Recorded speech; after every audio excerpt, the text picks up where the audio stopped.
പ്രിയപ്പെട്ട മുഅ്മിനീങ്ങളെ, ഞാൻ ഇന്ന് പറയുന്നത് മഹാനായ ആദം നബി അലൈഹിസ്സലാമിനെ കുറിച്ചാണ്. ബിസ്മില്ലാഹ്. ഒരിക്കൽ അല്ലാഹു തആല ഭൂമിയെ പടച്ചു. എന്നിട്ട് മലക്കുകളോട് പറഞ്ഞു, ഞാൻ ഭൂമിയിൽ മനുഷ്യരെ സൃഷ്ടിക്കുകയാണെന്ന്. അങ്ങനെ മലക്കുകൾ പറഞ്ഞു, വേണ്ട, ഭൂമിയിൽ മനുഷ്യരെ സൃഷ്ടിക്കുന്നത് അബദ്ധമാണെന്ന്. അങ്ങനെ അല്ലാഹു തആല മലക്കുകളോട് കൽപ്പിച്ചു, ഭൂമിയിൽ കളിമണ്ണ് കൊണ്ട് ഒരു മനുഷ്യനെ സൃഷ്ടിക്കാൻ. അങ്ങനെ മലക്കുകൾ സൃഷ്ടിച്ചു. 40 വർഷങ്ങൾക്ക് ശേഷം മനുഷ്യർക്ക് കണ്ണിൽ റൂഹ് നൽകി, പിന്നെ വയറ്റിൽ റൂഹ് നൽകി. അങ്ങനെ മനുഷ്യർക്ക് വിശക്കാൻ തുടങ്ങി. അടുത്തുള്ള ഒരു പഴവർഗ്ഗ മരത്തിൽ ചാടി നോക്കി, പക്ഷെ ആ പഴം കിട്ടിയില്ല.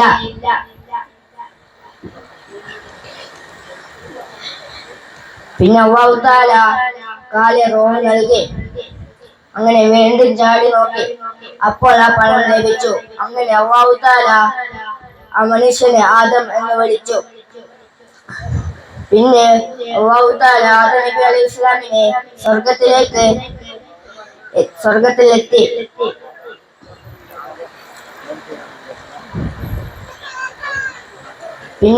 ആദം നബി അലൈഹിസ്സലാം സ്വർഗ്ഗത്തിൽ മൃഗങ്ങളോടും പക്ഷികളോടും സമയം ചെലവഴിച്ചു. പിന്നെ അല്ലാഹു തആല ആദം നബി അലൈഹിസ്സലാമിന് അവിടെയുള്ള എല്ലാ വസ്തുക്കളുടെയും പേര് പഠിപ്പിച്ചു കൊടുത്തു. എന്നിട്ട് മലക്കുകളോടും ഇബ്ലീസിനോടും കൽപ്പിച്ചു, ആദം നബി അലൈഹിസ്സലാമിനെ സുജൂദ് ചെയ്യാൻ. അങ്ങനെ മലക്കുകൾ മാത്രം സുജൂദ് ചെയ്തു. അപ്പോൾ ഇബ്ലീസിനോട് ചെയ്യാൻ പറഞ്ഞപ്പോൾ ഇബ്ലീസ് പറഞ്ഞു, ഞാൻ ആദമിനേക്കാൾ ശക്തനാണെന്ന് ഇബ്ലീസ് പറഞ്ഞു. കാരണം ഞാൻ ആദം നബി അലൈഹിസ്സലാമിനെ എന്നെ പടച്ചത് തീ കൊണ്ടും ആദം നബി അലൈഹിസ്സലാമിനെ പടച്ചത് മണ്ണ് കൊണ്ടുമാണെന്ന് പറഞ്ഞു. അത് കേട്ട് അല്ലാഹു തആലക്ക് ദേഷ്യം പിടിച്ചു.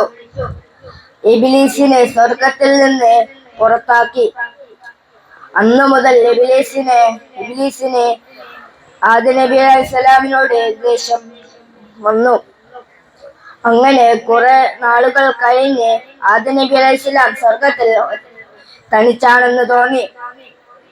അന്ന് രാത്രി അല്ലാഹു തആല ആദം നബി അലൈഹിസ്സലാം ഉറങ്ങുമ്പോൾ അല്ലാഹു തആല ആദം നബി അലൈഹിസ്സലാമയുടെ വാരിയലിൽ നിന്ന് ഒരു സ്ത്രീയെ പടച്ചു. എന്നിട്ട് അല്ലാഹു തആല സ്വർഗ്ഗത്തിലുള്ള എല്ലാ പഴങ്ങളും കഴിച്ചുകൊള്ളാൻ സമ്മതം നൽകി. ആദം നബി അതിൽ ഒരു പഴം മാത്രം കഴിക്കരുതെന്നും പറഞ്ഞു.